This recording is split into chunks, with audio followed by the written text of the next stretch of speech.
Anonymous. Win for the West Indies by 9. No one could have beaten them. They are the champions. And this film will show you why they're likely to remain so for decades to come. It does not blame or exonerate England. It tells how a chain of tiny third world islands transformed a game into an international crusade. Cricket is probably the greatest unifying force in the West Indies. Cricket is a way of life, it's a field of endeavor in which we as West Indians excel. I think it's helped put Barbados on the map. The black man can stand and feel 10 feet tall. When West Indies do well, they feel proud, they're uplifted. Cricket is the lifeblood of Antigua. We measure our contribution to the development of international relations by the exploit of our men on the field.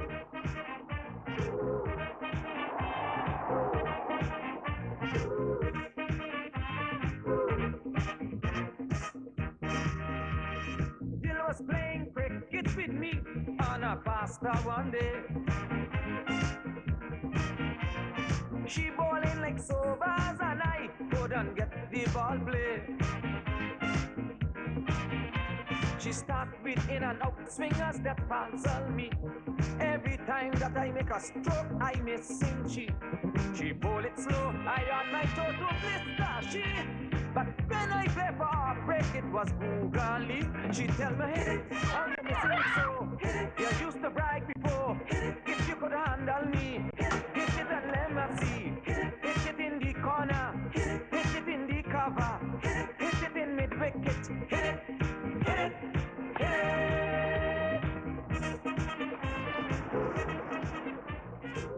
Barbados is the size of the Isle of Wight. It breeds more outstanding cricketers per parish than England does per country. Every weekend, more than 200 teams are in action here. Cricket was brought to Barbados by the English military and middle class. It's still redolent with their homesick words.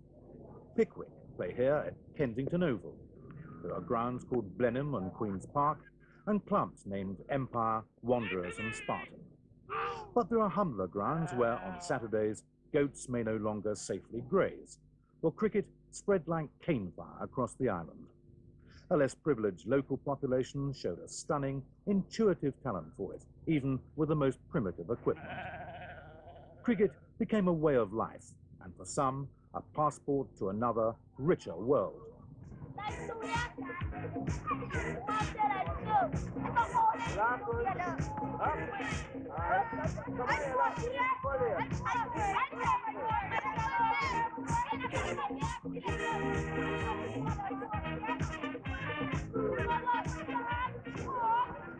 Come on. Yeah. So who's the best cricketer among the whole lot of you? Me. What do you do? Play school. You're a batsman? Yeah. Who are your big heroes then in cricket? Gary Sobers. Right. You're the famous batsman around here. Yeah. Who is the most famous batsman Barbados has ever produced? Gary Sobers. Oh, we play with all kind of things. You know, something like that. Like that palisade that I'm looking at over there, that paling there. We took out people's paling and we cut a bat out. I can remember I started out, you know, with a made-up bat, you know, bat that was made, you know, obviously from a piece of the coconut tree branch. Then we started out carving our own bats, you know, from a chunk of the pitch pine wood, because, you know, we all wanted to be big then. We used to knit balls, get a rock, and put it in cloth, and wrap it up, and knit it with twine. And sometimes the tar off the road. We used to get the tar off and roll it and make a cricket ball. You can afford to buy even a tennis ball in those days. It was one of the ways, too, I think, of keeping out of trouble. We break up from school at 4 o'clock in the afternoon. We'll play until it got dark. And then during vacation, we'd play every day. I would have been sent on an errand to get rice or sugar or peas, something like that. And I would leave home at 10 o'clock in the morning and get back at 6. Of course, I would be spanked, but I'm afraid I'll do it all over again the following day.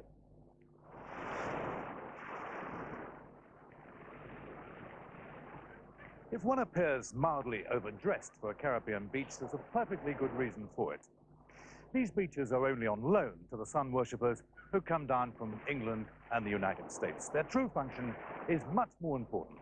These are the nursery slopes of West Indian cricket. Beach cricket has an exuberance all of its own, but from it is born the immensely fast bowling and the uninhibited stroke play that has lit up test match grounds all over the world. You see, certain shots you can play on the beach and get away with, you can't play on land.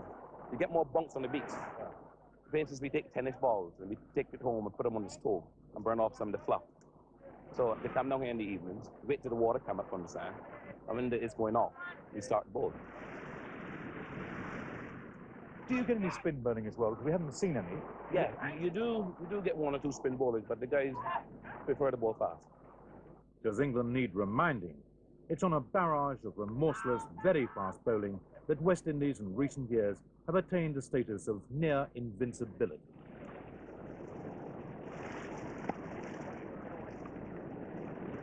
The ball comes off fast, we learn to play the fast bowling a lot better. You see, and the bunks, right? The bunks, you get a lot more bunks on the beach than you get on hard wickets, on the hard ball wickets, right? You get a lot more bunks and the speed is much faster.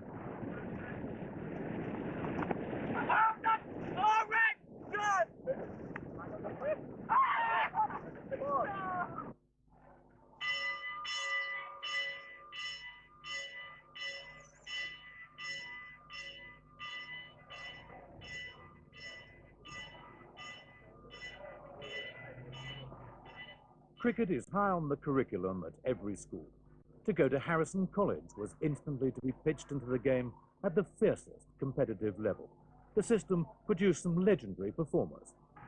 Harrison College meant a lot to me because I played for the school in cricket, I played for the school in football, and I was Victor Durham a couple of years. And then, of course, I was there when the new ground was open, and I had the privilege of scoring the first century as a youngster. When I was at school, that's all we did. We played cricket morning, noon, and night. So the talent came through pretty early. We were coached, we were advised by the masters sometimes, you know, well, you want to play forward or you want to play back. It depends on the conditions, and that was it. Your foot was going this direction, the bat hanging out here. Too much space between bat and pad. I know the ball is not going to move that much down here, but you must still keep the bat very close to the pad when you're playing. The footwork is important in this game. The kids come along from the primary schools, they come into the secondary schools, and right away you can see the talent. I think it's a natural ability. You understand? Yeah, okay. It's just a little bit of coaching, maybe to tell them things about running between the wicket and how to, you know, play off the back foot, off the front foot. There's no problem with holding the bat. So there's a lot of natural ability with the Barbadian kid. Even though you were on the front foot and close, you were driving from here. Your body wasn't, you know, your body wasn't over the ball. You need to be more over it, and you can go through the shot. This way, you tend to go in the air, right? Okay? Let me see you do that better next time. Okay, let's go, bowlers. Let's get in there.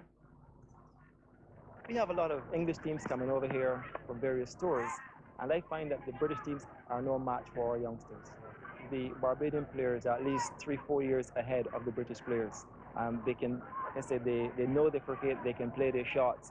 You find the British players, you know, they're better coached, they're well coached, they know about cricket, but as far as, you know, getting runs quickly or being there with the game, you know, we find that, or even our younger players, sometimes we have to match under 16 team against a British under 18 team to have a comparable standard.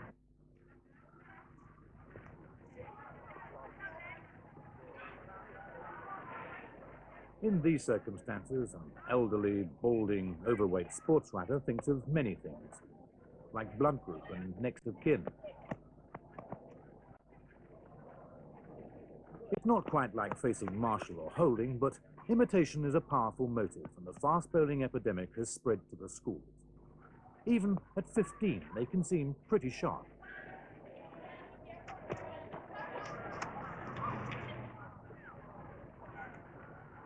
Crises like these call for deviousness. By the time you reckon you can get one in the middle of the bat, you cajole a polite white lad to pitch up a slow half volley for technical reasons. You can't, of course, pull the same trick twice, and the difference is that on his 16th birthday, Clyde Walcott was opening the batting for Barbados. For most of its 100 years, there was no question of a black man coming here to the Wanderers Club, unless it was to bowl at the nets or serve pink gins to the planters. That day has gone, without revolution or bloodshed. Up until comparatively recently, teams like the Wanderers, which happens to be my club, was all white. Wanderers, which is the oldest club in Barbados, 1877, it's over 100 years old now, really was formed from the owners and the merchants of Bridgetown. That was the Wanderers. Now Pickwick, which was the other white club, and traditionally so, played at Kensington Oval, they were more the business people, the clerks, and so on, operating in town. And they were the two first white teams. Then Spartan came in, and Spartan was really composed of very well-educated, mainly colored Barbadians, the professionals, the lawyers, the doctors, the civil servants, and so on. And after Spartan, then came Empire. Empire, lower down the social strata, very nice people, but more black people, as it were. And those clubs, Empire particularly, have provided both Barbados and West Indies with many, many great cricketers. Out here in the cane fields, the 1930s were the tinderbox years. Achievement at cricket did not mean social acceptance. Cricket became a political issue. Well, prior to the founding of the league in 1937, invariably the white men were the batsmen and the colored chaps were the bowlers. And this derived from the fact that the bowlers were permitted to go onto the grounds of the privileged class and have a net, but they had a net as bowlers. And they were given some form of incentive. The batsmen would put money on the stumps and dare the bowler to knock it off, and if they knocked it off, this meant more cash coming your way. By the 1960s, tiny Barbados was strong enough to challenge the world. The unsuspecting visitor to Barbados could pass a dozen, well, quite celebrated cricket grounds without even knowing that they're there. On an island as small as this, of course, land is at a premium. So what you tend to see is a bumpy clearing in a cane field populated only by sheep. But then, if you stop and take a closer look, you discover one of the secrets of West Indian cricket. You see this distinct plateau of earth, a pitch completely without any grass. Earth which is then beaten out and rolled, and when baked in the sun, is quite as good as any pitch you'll see in English county cricket. I'm amazed you put all that water on there. See, if that had been in England, you know, the match would have been off for the day. Yeah. How long is it going to take for this thing to dry out? By 11 o'clock this year should be. So it just bakes on top, and that's Yeah. it? What is this wicket? We've got just a bare earth surface. What's underneath it? Is have marl filling. Marl filling under here. Yeah. So should this be fast? Would this be a fast wicket? I'm hoping for it to be fast. Yeah, yeah. But I suppose, really, you could fiddle the wickets, couldn't you? Fiddle, really. Fiddle them, you know. And you start a quick wicket for your own, you know, whichever way you want it for the batting. I'm already a batting, so. So this is why we're doing this. Yeah. We're cheating. No, not really. Not really.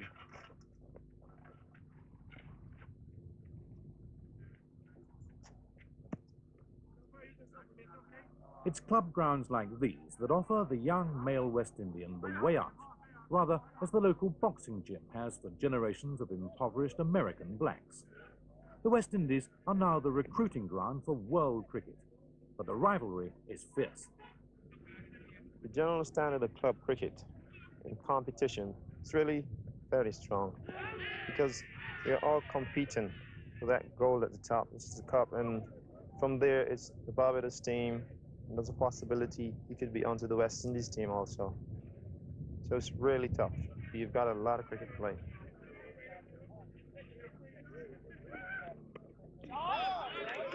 At St. Catherine's, across the island from the fashionable beaches, plantation hands, hotel waiters, and the unemployed wait for their Saturday chance to impress. They have to pay to play, and it doesn't come cheap. There's no professionalism here.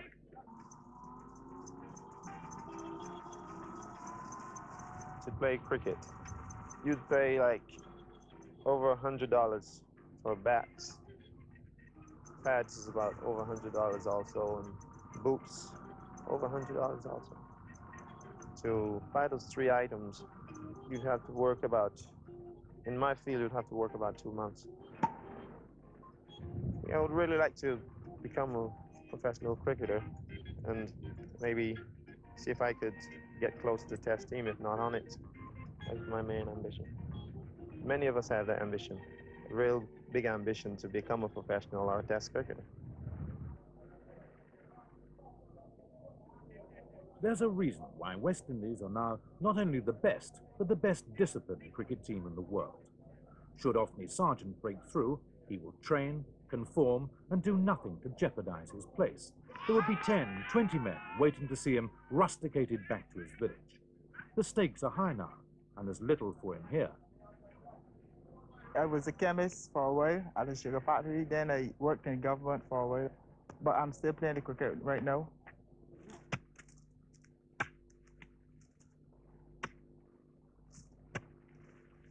I'm helping my parents on the small holding we have, and on the land we grow a bit of cane, some bananas and okras and cassava and a variety of different crops we grow on the land.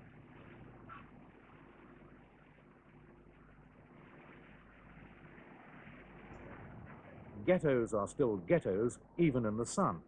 Yet it was from backgrounds like this that both Everton Weeks and Garfield Sobers emerged. With this talent, where do you see your future? Well, I would love to play cricket in England someday, and also go on to represent my country in probably the West Indies. So that would mean going to England and playing for a county or playing in the league. Play county or leagues. Mrs. Sargent, if he got an offer in cricket from abroad, would you like to see him go? Yes, I would like to see him go from the depths of my heart. I would. Why is that? Well, because you know that this Barbados is a little hard, it's tough. Hard for him to get a job here? Yes, very hard to get a job. How good a cricketer is he? Well, he's very nice. Have you ever earned any money from cricket? No, not really. Not really. I mean, I know you won a few. I've won a few awards, like Man of the Match awards, but not a fixed salary as such. Do you pray for Othni and his future? And his future, the world at large, throughout the whole universe, here, there, and everywhere, especially where the precious words of God is uplifted. And I hope that the future of Othni will come to be a success. I hope that God will help you, that you would inspire. Do you think God will help him? And God will answer prayer. He does answer prayer. Here at St. Catherine, it's a bright and sunny day, and St. Catherine resuming at 57 for 1, 62 runs. The Royal Barbados Police, playing here for their 3rd island championship in 3 years, don't rely overmuch on God to provide the island's best cricketers. We actually find ourselves in a rather privileged position in that we are recruiting very young people for the force every year. And in recent years, too, we've had expansions. And of course, during that period, we've had our eye on cricketers. We're well aware of what is happening in youth cricket in Barbados. Many of them make applications to join the force, and generally speaking, they're selected. But within the force, we're very, very keen on cricket. Over the last 2 or 3 years, we've had an excellent team, a nice combination of young men who are talented, they've got a lot of skill in cricket, they're learning and developing rapidly, but they have combined under the leadership of their captain, Leslie Reefer, to produce very good results. And obviously this is reflected in the fact that they have, over the last 3 years, won the national championship, quite convincingly too.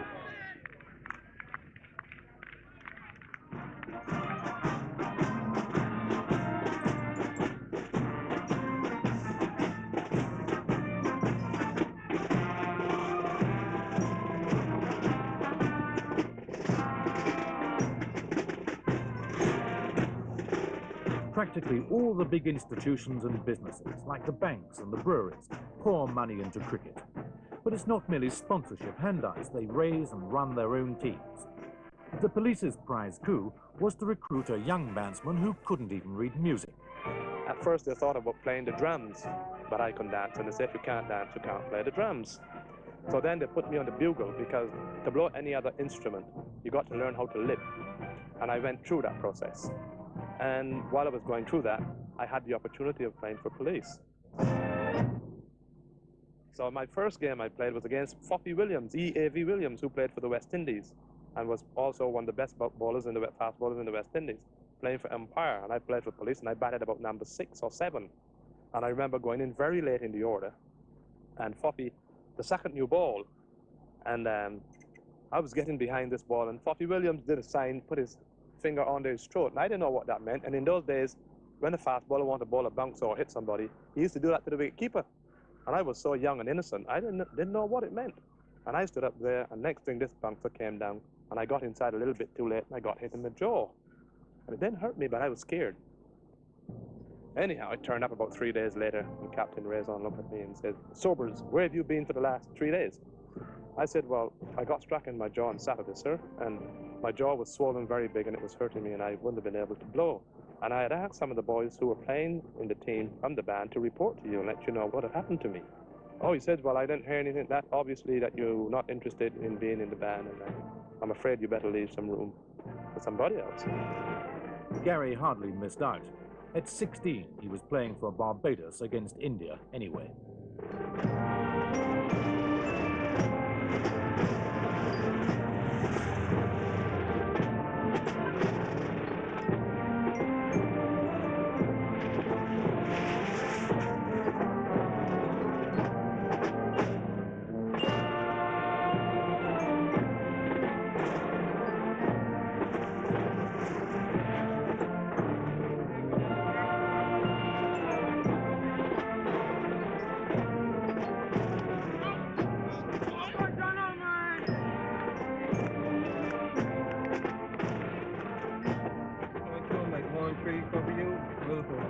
Cricket here is what soap opera has become to America and Britain, an alternative existence. It is everywhere you look and listen. And good morning. Just 1 day left in the Barbados Club season, and while police know that Division 1 Cup is theirs, the other 11 teams in the championship are fighting it out for the minor positions. So there are still plenty of possibilities, although by all logic, it appears as if it will be Wanderers second, BCL and Empire third, and St. Catherine fifth. I'll be hearing from the Barbados Cricket Association President Peter Short, and I'll be hearing from Ricky Elcock, the young fast bowler whose career has been temporarily interrupted by a serious back injury.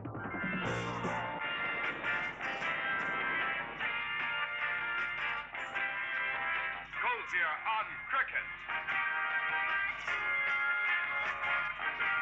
For the next half hour, eminent sports commentator Tony Cozier talks to cricketing personalities and looks at the state of cricket. I couldn't visualize the West Indies without a Viv Richards or a Gary Sobers or a Frank Worrell. These are people who adorn West Indian stamps. These are the heroes of the West Indies. Cricketers are our heroes. Cricketers adorn West Indian currency notes. We have one or two politicians who have laid the way towards independence, but they're very much secondary in the estimation of the people of the West Indies to the cricketers. Cricket has made me into a more socially accepted person. I don't know if that's a good thing, but a lot of people will talk to me because I'm Everton Weeks the cricketer. I'm not so sure that they'll talk to me because I'm Everton Weeks the person. But I am prepared to accept both types of individuals. And materially, what's it given you? 2 BMWs in the garage? Materially, it's I'm comfortable. I get a couple of meals a day, and I can travel fairly freely, and I don't think I've invested too badly. And cricket was responsible for this.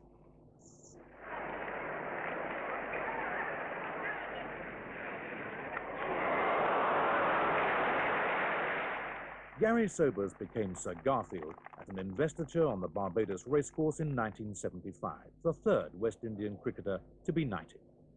His father had drowned at sea in wartime, and he'd been raised with no privileges bar one, a genius for cricket.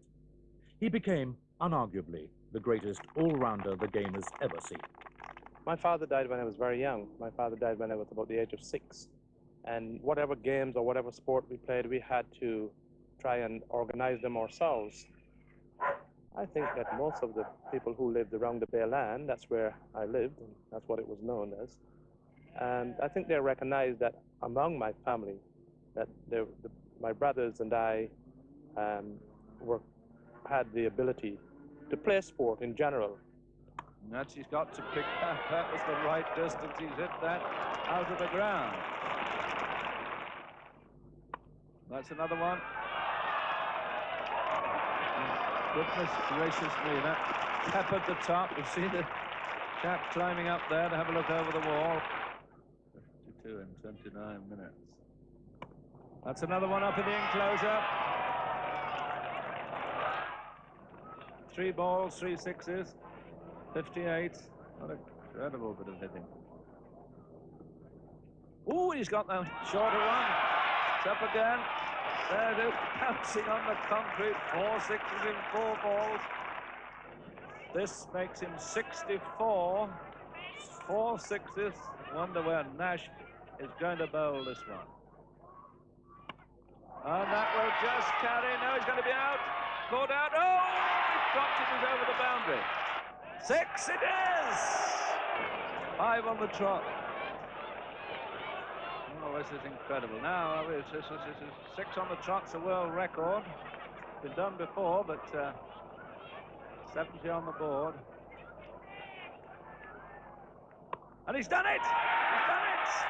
And my goodness, it's gone way down to Swansea. Ironically, on another Caribbean island, an even greater batsman was already in the making. What a batsman.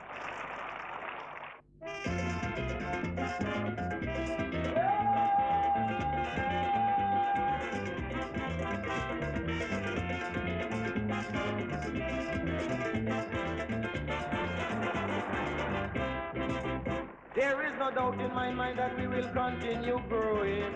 Go spread the great good news to the world, Antigua coming. Vivian Richards and Andy Roberts, our West Indian pride. Climbing up to new vistas, and our cricket won't be the same. Like stars in the night, our future looks bright. They have given our cricket new life. Vivian Richards, an aggressive master batsman and bold. And Andy Roberts, the fastest bowler in the world. Lead on, Andy, lead on, Vivi. Lead us on to victory. He's our hero. He's our hero. I would say everybody in Antigua loves him. Write your name in history. He's really, really loved in this country of ours. In pure, simple terms, he's one of our national heroes. Both Viv Richards and Andy Roberts made a breakthrough in terms of Antigua. We were left out. The smaller islands were not really within the ambit of what was being done for West Indies cricket. It was Sir Frank Worrell who came along and did some coaching sessions here, who stated that in the future, the West Indies team will have to depend upon the Leewards and Windward Islands for many of their stars. Vivi Richards is a fulfillment of that vision of Sir Frank Worrell, and we see it as such.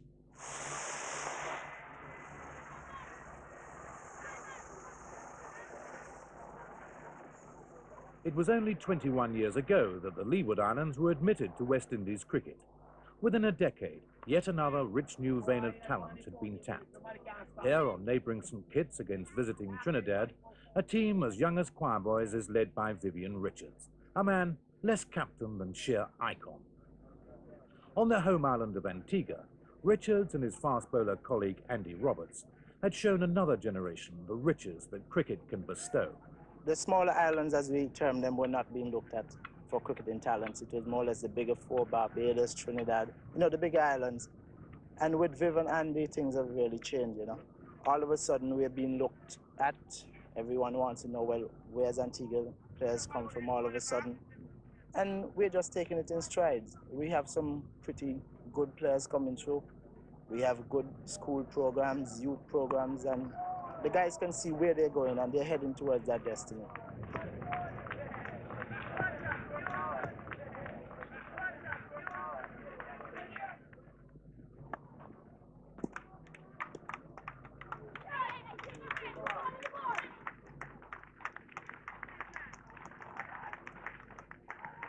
Here, tomorrow's Test cricketers are encouraged to play in the shadow of today's. The whole strength of West Indies cricket is vested in emulation, a timeless relay of passing the torch. Well, I can remember seeing a couple of teams, came to Antigua. It was a Barbados team with, which had a few West Indian players. And after seeing these guys, and it gave me the particular urge, when Sobers came out to walk, the way he pushed the gates, because he had this way of walking to the crease, which at that time I just saw that and I said he didn't need to make a run or anything like that. I just felt moved, by seeing people like the Seymour Nurses, the Clive Lloyds, and just seeing the way they did things. I said, well, that was a perfect example, for me. And I just started to work a little bit hard at my cricket. I started to even practice, even more.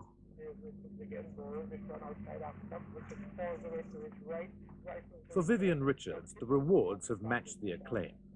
He's what every West Indian boy aspires to become. They could have no finer criterion to live by. Cricket has brought him a lovely home above the seedy streets of his boyhood. Along the coast, a TV satellite dish and elegant villa represent a fraction of Andy Roberts' rewards from cricket. He now commands a view of the bay where he was born the son of a fisherman.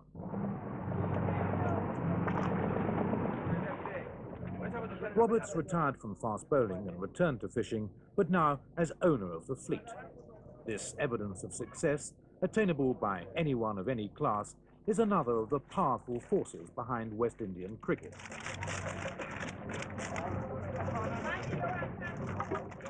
In the recent West Indies strategy of hellfire pace bowling, Roberts was a trailblazer. It won a lot of test matches and local immortality. Richards is likewise commemorated in the street where he was born and where his parents still live, proclaiming their beliefs for all to see. He's humble. He's brought up in a Christian home. He acknowledges his great creator. He served him. And the result, when you serve him, you get your reward abundantly in many ways. He's a tough man. He's obviously, he was a jail warder, and sometimes he used to instill some of the discipline they had in the jailhouse at home. And we're talking about the odd walloping? Yeah, there are times, especially, when I wasn't supposed to have done something. I was a disciplinarian, and that's account of my stewardship of the prison. Associated with prison, I do agree that I brought some too many discipline for the prison home. My wife will tell you that. But it serves a purpose, because they're standing firm on a solid rock.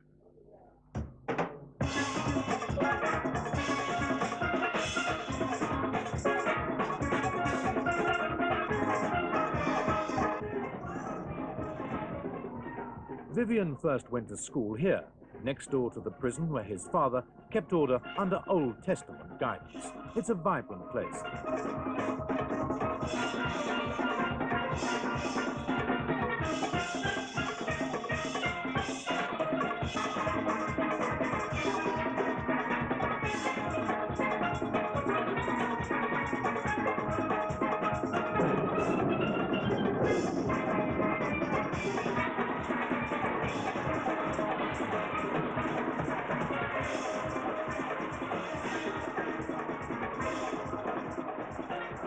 The Richards gifts, of course, lay in another direction.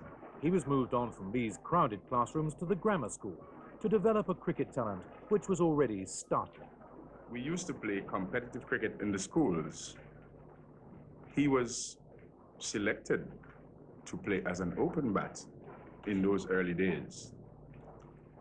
You might find his potential to be amazing, but even at that very early age, when the pads used to reach him under his waist, he was a thorn in every bowler's flesh, because he had this desire always to make centuries, and he had this will not to get out. He's born with cricket in his blood, and the gift that he had with a good eyesight, that he can maneuver anything. Nothing can beat it when a man can see it. When a man can see, he picks that ball up at any moment. Did he make his own strokes?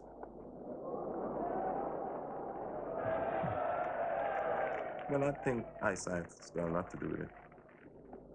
I've got to give thanks, for the Almighty Father for blessing me with, such wonderful eyes, because I'll tell you that I've got wonderful eyes.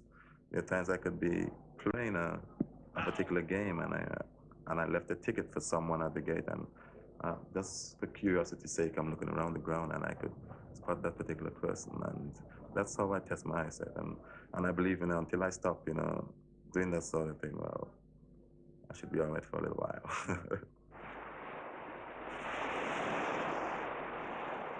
Richards does not play fast and loose with his greatest professional asset, a superb physique. He's also very conscious of his responsibility as West Indies captain. His team train harder than any other in cricket. There are no voluntary practice sessions. You either do what you're told or you're out. Though the majority of his cricket is now played abroad, he's never considered home as anywhere but Antigua. Oh, I feel very deep about my country of birth. I don't want to hear no one saying any bad things, about my country. Obviously you go to places where people are, where's that on the map and all that, it's a little dot, I say, oh, maybe it might be a little dot, but it's life is so peaceful and comfortable, and it's all right. And I think, if you come here for a little while, you'll see that, you'll see the peace. I don't think you'll want to go back, That's how deep I feel, and I'm very in love, with my country.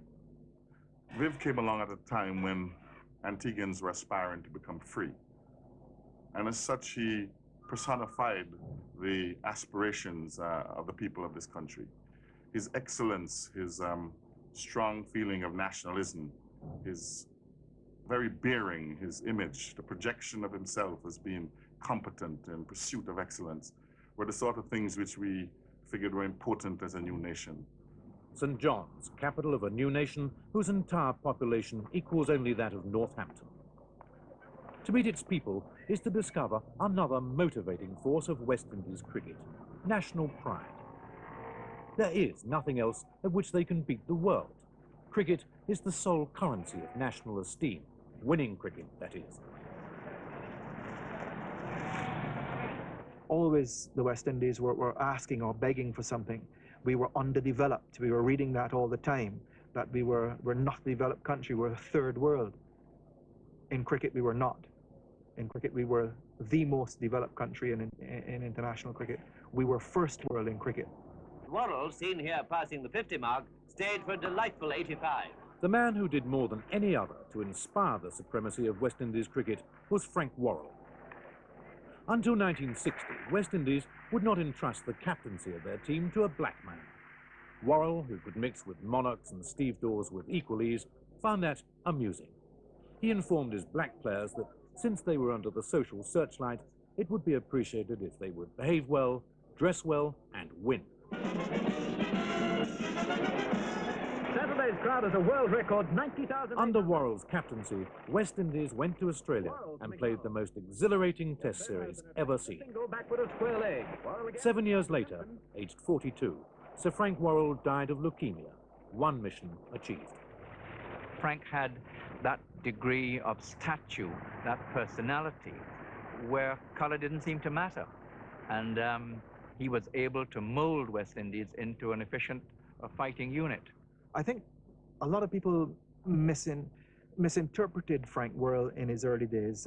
he was seen, from what I can understand and listening to the older people talk, he was seen very much as a stirrer. Here was this man coming in the 1950s and talking about things which we were talking about in the 1970s, about the racial influence on the game in the West Indies. You go back to Sir Larry Constantine, who also saw this, and who wrote in the 1930s that West Indies cricket would never reach its full potential until it had a black West Indies captain. Now, people saw that as racist. Black people have been suffering for, in some cases, for over 400 years, and it's something that I needed. We need to go there and deliver the goods, to give these sort of people, or all people, the sort of upliftment that they need, because it's not coming from anywhere else. So it's right there, that you've got to be strong, and performance-wise does help, one's mind, and can help, the multitudes as well.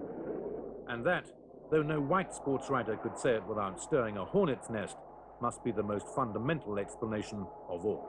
Basically, my game has always been to go there and to enjoy myself. God gave me a particular talent to go out and play the way I'm doing, and let it be so. And I feel until I stop feeling this particular passion for the game, the way I love it, I still love it. I still love to go up and hug a guy when he does well, he gets a wicket. I still like to get involved, and still like to go around the boundaries chasing balls and trying to run guys out, and still try to do the things, obviously when I was 22. But it's nice, and I still got a little bounce. So until I lose that bounce, I'm going to continue. The Stars return to the Antigua Recreation Grounds this Friday, 7th February. It's the high-flying Leewards against England in 4 days of first-class cricket at Antigua's premier sporting venue. The Leewards versus England from February 7th to the 10th at the Antigua Recreation Grounds. Don't miss it. Richie Richardson, soon to be a thorn in England's side in the tests, plays for the Leewards against England early in their tour. The master, Vivian Richards, doesn't play. Though it probably means several thousand fewer spectators, there's no resentment. He's a potentate with a whole campaign to plan. England, anyway, are relieved at not having to bowl at him. Certainly once you're on the field, it's all hard work. I mean, you can tell that as soon as you see the ball whistling past your nose. I think that, there's some work to be done. We're getting more used to pace again, as we all know. I mean, the West Indies is based on pace. When it comes to batting out here, you have to be used to that. So as long as we adapt with the pace, then we'll be all right.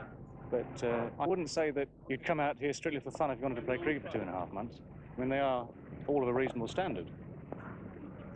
It's probably a question of ambition. It is virtually the only game they play. But the thing is that everyone is so interested. Yeah, the chances are pretty good. The talent is there just for the youngsters to come of ages and make the best use of their opportunities, because this is the time for opportunity. Well, I'm planning to make it to the top. I don't know how soon, but I'm putting out my endeavor best to see if I can make it.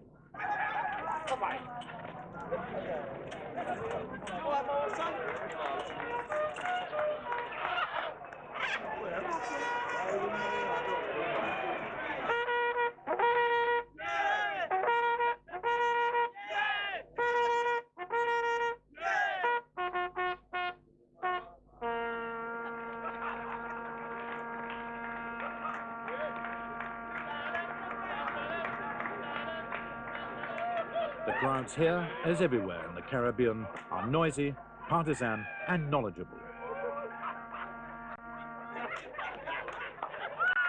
It's going to take at least 20, from today, about 20 years for anybody beat the West Indies. Because I'll tell you why. We have everything to offer. Good batsman, good fielder. The West Indies, I'm not saying the Leeward Island. The West Indies combined is very, very, very, very good. Richardson edges both them under the stern gaze of his mentor, Vivian Richards. Even though not playing, the West Indies captain is omnipresent, urging, encouraging, inspiring. Hooks and hooks down towards backward square leg. Fine shot, 4 runs.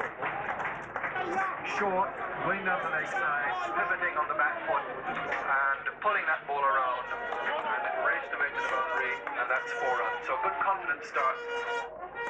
when Viv is around, he has a great influence on us. Everyone wants to go out and hit the ball. And with a bit of coaching, we've been able to curb our natural tendencies to be flamboyant, and we've become more mature as batsmen. But we have not lost that flair.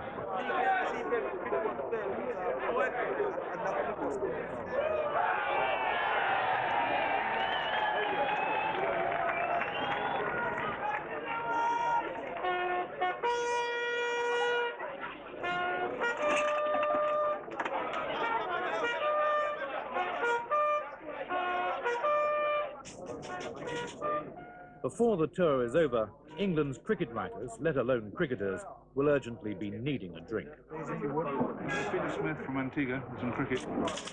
It is to become the most infamous series since Bodyline in Australia 54 years earlier.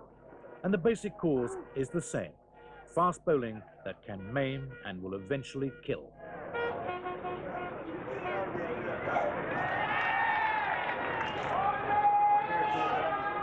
This is not an examination into why England lost the series so comprehensively, for that would be intrusion into public grief. It is a glimpse at why West Indies won and are likely to go on doing so. We're going to blackwash you. Remember, we whitewash you in the West Indies, we blackwash you. Yes, understand? Okay. We blackwash you in the West Indies. We whitewash you in England.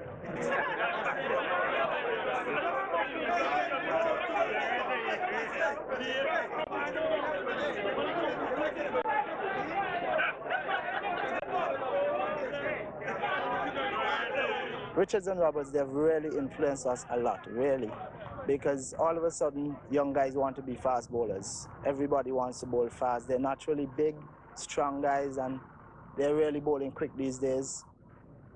In Antigua, I could say, the reason why I guess we have a lot of fast bowlers, these fellas, they enjoy hitting people, you know? They enjoy seeing people get hit. So I guess that's the reason I could say.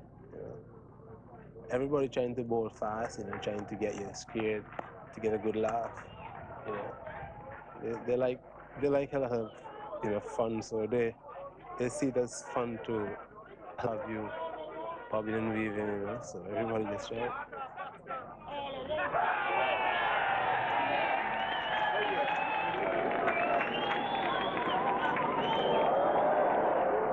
This is now what you have to face when you play West Indies at a game once known as cricket. It isn't cricket, or much approximating to it. Of the 80 English wickets to fall in the first 4 Test matches, 79 went to the West Indies fast bowlers. The 80th was a run-out. It is an astonishing statistic. It would be inappropriate for England's cricketers to squeal. They've not acquitted themselves well, and in some cases were visibly reluctant to get into a professional fight. It was not always as devastating as this.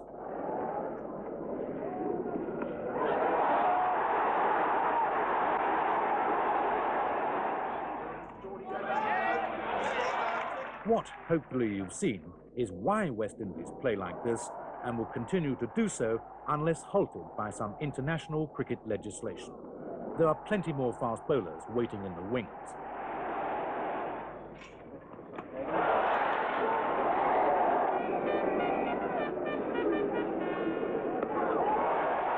That said, we have just witnessed England's most humiliating cricket beating overseas.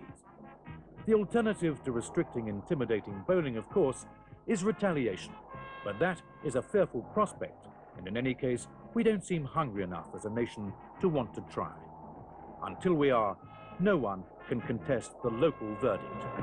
We are the champions. We come down to play Australia. We are the champions. We beat Pakistan and India. We are the champions with victories over England. We are the champions. We are known as the West Indians. And when we bat in, we play captivating cricket. And when we bowl in, hitting bing ding, we taking wicket. In every nation, over every sea, we are the champions.